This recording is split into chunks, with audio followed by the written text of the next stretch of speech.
Hello great മീഡിയാസിലേക്ക് സ്വാഗതം. Box ഓഫീസിൽ കടിഞ്ഞാണില്ലാത്ത കുതിരയായി പായുകയാണ് പുഷ്പ 2.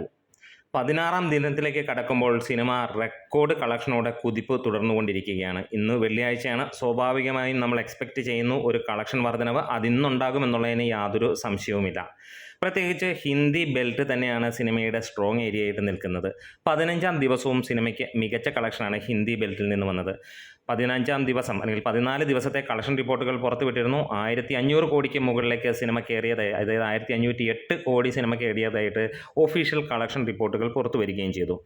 ഇന്നലെ മാത്രമായിട്ട് ഹിന്ദിയിൽ നിന്ന് സിനിമ നേടിയിരിക്കുന്നത് ഏകദേശം 14.5 കോടിക്ക് മുകളിലാണ്. അങ്ങനെ 632.5 കോടിയോളമാണ് സിനിമ ഹിന്ദി ബോക്സ് ഓഫീസിൽ നിന്ന് നേടിയിരിക്കുന്നത്. അതൊരു തകർപ്പൻ റെക്കോർഡ് തന്നെയാണ്. ഇതുവരെ ഒരു സിനിമയ്ക്കും നേടാൻ കഴിയാത്ത ഒരു റെക്കോർഡ് എന്ന് തന്നെ പറയാം. അതുമാത്രമല്ല, ഫാസ്റ്റസ്റ്റ് 600 ക്രോർ ഇൻ ഹിന്ദിയും അതേപോലെ fastest 1500 crore in world for an Indian cinema എന്നുള്ളതുമാണ്. ഇതൊക്കെ കൂടാതെ സിനിമ ഓസ്ട്രേലിയയിൽ $4 മില്യൺ തൂക്കിയിരിക്കുന്നു. അത് പിന്നെയും കൂടിക്കൊണ്ടിരിക്കുന്നു എന്നുള്ളൊരു കാര്യം തന്നെയാണ്.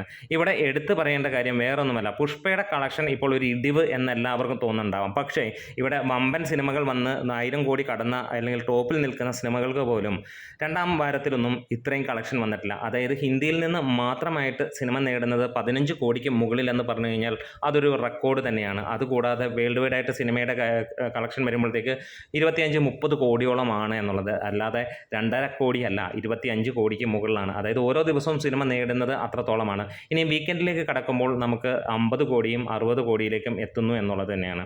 ഇനിയിപ്പോൾ കാത്തിരിക്കുന്നത് സിനിമയുടെ 1800 കോടി എന്നുള്ള ആ ഒരു റിപ്പോർട്ടിലേക്കാണ്.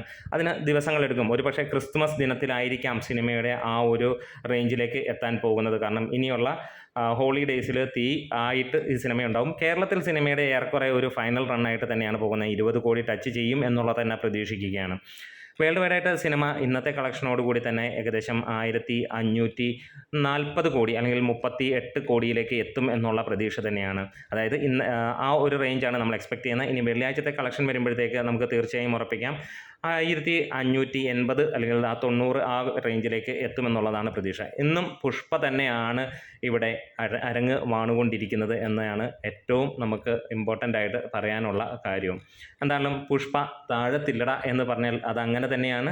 ഇതുവരെ കണ്ട സിനിമകളുടെ കളക്ഷൻ റിപ്പോർട്ടുകളെല്ലാം തകർത്തെറിഞ്ഞുകൊണ്ട് തന്നെ പോകുന്നു. ഇനിയും ബാക്കിയുള്ള സിനിമകൾക്ക് ലഭ്യമായ പോലെ തന്നെ ചൈനയിലോ ജപ്പാനിലോ ഒക്കെ റിലീസ് ഉണ്ടെങ്കിൽ ഇതൊരു 5000 കോടിയിലേക്ക് എത്തുമെന്നുള്ളതിന് യാതൊരു സംശയവും വേണ്ട. കാരണം അത്രത്തോളം ഗംഭീരമായിട്ടാണ്. ഒരുപക്ഷെ മലയാളിക്ക് ഈ സിനിമ അത്ര ഗംഭീരമാണെന്ന് തോന്നിയില്ലെങ്കിലും ഇത് ഗംഭീരമാണെന്ന് തോന്നുന്ന ഒരുപാട് പേരുള്ളത് കൊണ്ട് തന്നെയാണ് ഈ സിനിമയ്ക്ക് അത്രത്തോളം ഒരു കളക്ഷൻ വരാൻ പോകുന്നത്. ക്വാളിറ്റി വൈസ് നോക്കുകയാണെങ്കിൽ നമ്മൾ അതിഗംഭീരമെന്നൊക്കെ ഇവിടെ പറയുകയും ഇവിടെ 100 കോടി കിട്ടി എന്നൊക്കെ പറയുന്ന ചിത്രങ്ങൾക്ക് എന്ത് ക്വാളിറ്റിയാണ് ഉള്ളത് എന്നുള്ളതും കൂടെ ഒന്ന് ചോദിക്കേണ്ടി വരും. ഇനിയും നല്ല ക്വാളിറ്റിയുള്ള നല്ല സിനിമകൾ ഇവിടെ മലയാളികൾ 100 കോടി എത്തിച്ചിട്ടുണ്ടോ? 10 ദിവസം തികച്ച് തിയേറ്ററിൽ ഓടിച്ചിട്ടുണ്ടോ? ഇനി അങ്ങനെ തന്നെ ഉണ്ടെങ്കിൽ നിങ്ങളത് തിയേറ്ററിൽ പോയി കണ്ടിട്ടുണ്ടോ? ഇതെല്ലാം നമ്മൾ സ്വയം ഒന്ന് പരിശോധിക്കേണ്ട കാര്യങ്ങൾ കൂടിയാണ്.